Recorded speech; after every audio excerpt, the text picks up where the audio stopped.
authors they were so pissed off that some third party without consent would take someone's book and run it through these detection programs, which are not 100% accurate. They deal in probabilities.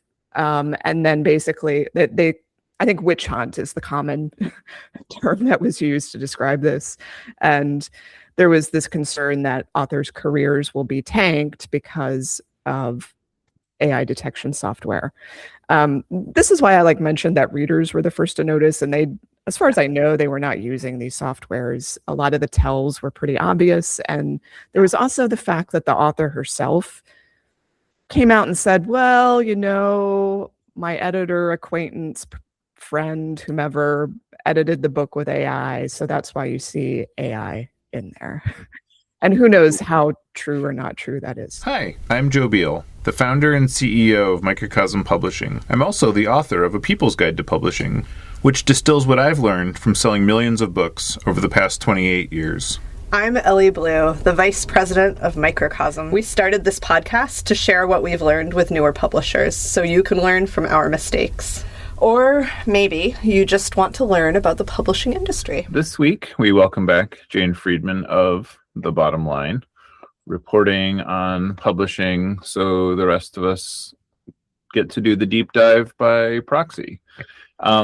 This week, we are going to talk about how AI detection and or otherwise is all anybody wants to talk about in publishing. I think the catalyst was Shy Girl by Mia Ballard. So for those who've been in a cave, this was the novel that Hachette picked up. It was initially self-published. It was already released in the UK last year. The US division still had to release it this spring when the New York Times ran an article saying, oh, look at what this big five publisher is doing. They're releasing a novel that it was readers. I think this is really important and what people miss. It was readers who identified patterns of AI writing in the book. They did not use AI detection. Some readers, especially the readers who read in Kindle Unlimited, where there's a high volume of genre fiction, where there's, I think, a higher prevalence of AI-generated material. Once you're in that ecosystem as a reader, you start to pick up on the signs, right?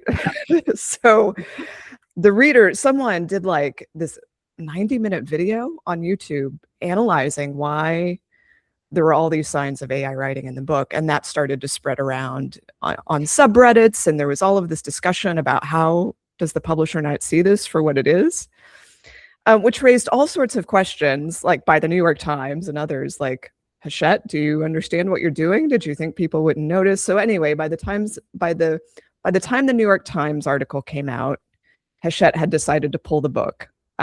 It's an open question whether they had decided prior to being queried by the New York Times or after. But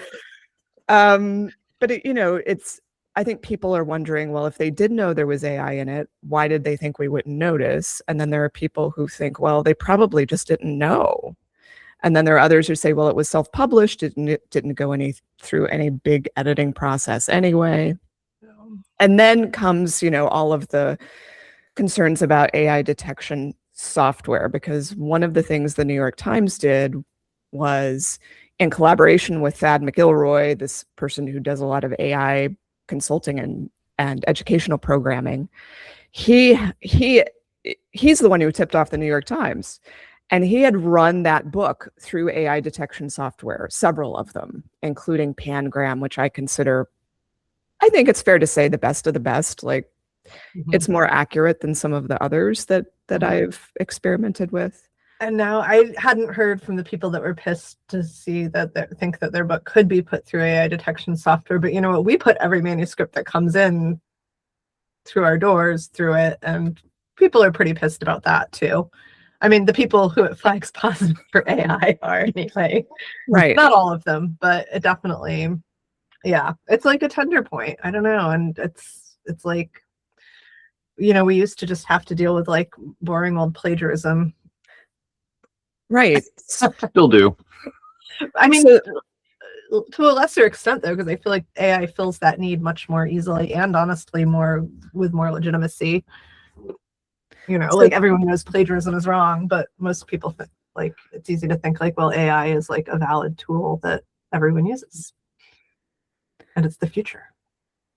So for me, from like an industry standpoint, the other fascinating thing that happened right on the heels of this, again at the New York Times, a reader said to the New York Times, "Hey, did you realize that one of these book reviews that you ran by this established journalist author seems to plagiarize a review in The Guardian?" And so the New York Times conducted an investigation, and the reviewer immediately confessed to using AI for his review. And I happened to find this conversation he had with a colleague. His colleague posted the conversation on his Substack, I'm sure with permission of the guy who used AI, where he says, I was really stupid. Basically, I naively used this tool to smooth and expand my review. And Okay, to write it. And it did, if you compare the two reviews, you definitely see what I would ordinarily call plagiarism. That's what it looks like. Our industry is run by billionaires and conglomerates. At Microcosm, we wanted the freedom to independently sell our books, easily pay royalties, manage our inventory, and understand our business all in one place. That's why we've been using our own software since 2001. Now, we want to share it with you. Working Lit is the only business success software that is created and owned 100% by publishers for publishers. Join Working Lit and get the agency you need to help your business grow. Visit workinglit.com to try it for free. And so it kind of begs the question for me, like, even if you're not using AI detection tools as a media outlet or as a publisher, there might be many reasons you don't use it, I think, but there are also many reasons to use it. Would you not want to start using plagiarism detection?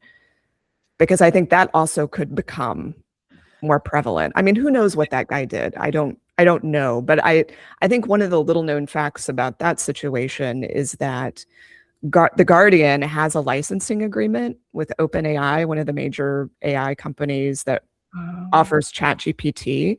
So from my perspective, that actually makes it a little more likely it could pull in or reference or quote or cite something that was already published, since he asked the AI to expand, which, P.S., don't do that. It will anyway. It will even if you don't ask it to.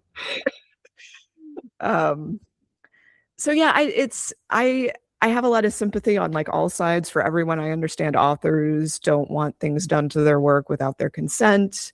I understand the problems of witch hunts. I understand that publishers can't just take authors' word for it because authors are not being honest about their use. So it's a real mess. Yeah. So I think about it in sort of two ways. Partly is the dishonesty piece. And I think, and maybe like not to excuse it, but I think a lot of people don't realize how much damage it's doing to their work, Yes. Yeah. and the impact, both legally and structurally, but also like editorially and creatively. Yeah. And so we find that generally how somebody responds is very indicative of essentially like how innocent they are in this. A truly innocent person would be just as horrified as we are, especially if they're a writer, and somebody who is very defensive, it's kind of clear what happened there. But I think about this like in terms of 50 Shades of Grey, like this current case where like everybody knew it was a bad book. They published it anyway. They sold the rights to Random House. They're like, this is a bad book that people love. How are we going to not screw up this bad book by making it into a good book when people will probably not like it anymore? And I'm guessing that's the same thing that happened in this case. Just spitballing. Right. So this has been another interesting area of discussion among people observing that one of the reasons the book was picked up was because it was quite successful with a certain readership. And for those who don't know, this is a horror book. It's a specific subgenre called femgore, which is kind of trending. It's, and publishers love to swoop in and pick up something that's already working when it's been proven in the market. And but there's a lot of, in genre fiction, there are varying degrees of artistic quality. There are lots of things that succeed with readers that are not at the height of literature. So there was just a lot of argument about whether or not it was a bad book or not, and what should the publisher were they doing a service to the author by just re-releasing it without any further due diligence on editorial. And I think that's a really challenging conversation to have. And I have no idea.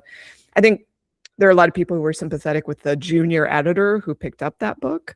I don't know anything about her. I have no idea what she's facing down right now. But certainly if you're a junior editor caught in the middle of this, I would not want to be her. I mean, I feel like we're also kind of in this moment, like, because publishing moves so slowly, like we only started screening for AI about a year ago, and we've like learned and become more sophisticated in how we do it since, but we still are working with a lot of manuscripts that came in longer ago than that, or like the contract was signed longer ago than that before we were talking about AI. And it's like, right. I can totally see how like the slow pace of publishing is like getting people like, they probably screen everything that comes in now, but are they screening their whole back catalog? No, this deal was done many months ago. And AI progresses so quickly. We built this software from scratch to solve our own problems starting in 2001. It's not only the reason for our survival, but the reason we've been a Publishers Weekly fastest growing publisher 3 years in a row. Now we want to share it with you. Join Working Lit and get back the agency to understand your publishing business, market and sell your books, and painlessly pay royalties. Working Lit. Doing the math for publishers. Visit workinglit.com to give it a try for free. I really enjoyed reading the comments at the New York Times on the Shy Girl case specifically, because you found like kind of all of the opinions from people about AI and its entrance into publishing and writing. Some people saying, well, if she used AI as a tool to produce a book that people enjoyed, who was harmed? Why not?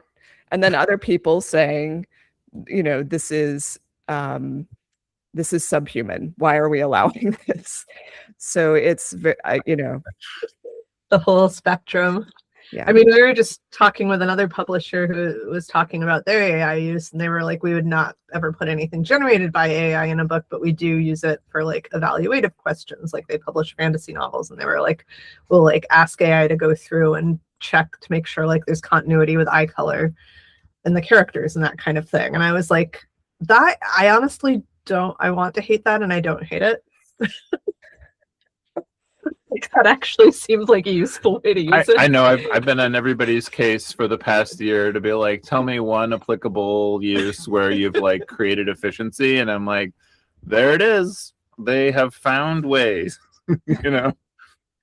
But then I'm like, also like, so long as they're not then telling the AI to go fix that, because the AI is going to do more than just yeah. And it's not I use AI a lot for administrative work and coding on my website, but the times that I've tried to use it as an editing tool, it's so unreliable and inconsistent, and it's not making the choices I would make. And again, maybe it will progress. I'm sure it will, but as editing, that to me is like really at the bottom of the totem pole. I would like it not to be on the totem pole at all as far as in the publishing. I just don't, although I'm saying that, and I just heard a conversation yesterday. It was about the intersection of AI and libraries and also academic markets, which are dealing with this. They're both called canaries in the coal mine. Libraries in the academic university market, because AI can generate so much material that then needs to be peer reviewed, and there aren't enough humans to review the AI generated What a great academic efficiency. scholarly. But AI could evaluate the AI generated submissions and peer review itself. And I feel like the results would probably be comparable. I feel like there's a whole genre of TikToks where people each have an AI client on their phone and they have them talk to each other. It feels like that's where we're headed. Not to make this solely about entertainment, but it is often the thing where I am often caught in the conversation in a way where I'm like, did you not evaluate if this is an efficiency or not, or if this is just a fun toy for you? Yeah. I mean, so kind of on a final note, I guess, I think authors are often really struggling about, we've talked a little bit in past episodes about publishers using AI, but do we have advice for authors when it comes to AI? If you're working with a publisher, you need to get your hands on their AI policy. I think most publishers by now have something that they can say or give you. You need to be upfront and communicate every single way you've used it. Mm-hmm. I would say, generally speaking, most publishers don't consider it problematic if you're using it for brainstorming or to helping you do research the way you would use Google to help you find sources. Most publishers would say use the paid versions because they are more reliable if you're going to be doing things like that. And I don't think that makes publishers nervous as long as the authors are being upfront about what they're doing. I think where they get really concerned, obviously, is with the drafting, with the editing. I can't tell you the number of horror stories. You've shared some of those with me of people running their manuscript through AI for that last pass editing, and it's... Yeah, don't do that. Don't ever do that. It's not making it better. I mean, my advice to authors is be okay with turning in rough work. It's easier for a publisher to edit work that's rough than it is for us to edit work that's polished. Right. And we aren't judging you based on the quality, the finished quality of the manuscript you turn in. We just want the book to be good, and we are skilled at making it look good and making you look good. So trust us to do that. Don't try to rely on AI to do that. Yeah, I've even spoken with freelance editors whose clients, they're paying the editor thousands of dollars. And then they'll just, for the hell of it, they'll run the manuscript through AI before sending in their last, what are you doing? Yeah. If you do that, just save a version. Just throw it in the trash when you're done afterwards, if you're going to do that. And it'll save you some time. Good advice. All right, on that note, anything else to say about AI detection? Oh. Yeah. Thanks for joining us once again. Please send your questions to podcast@microcosmpublishing.com so we can answer them on future episodes. And please give us 5 stars on iTunes and everywhere else that podcasts are reviewed. You can find us on the internet at microcosm.pub. On Twitter at Microcosm. On Facebook at Microcosm Publishing. On Instagram at Microcosm_pub. And here in Portland, Oregon on North Williams Avenue. Thank you so much. Have a wonderful week.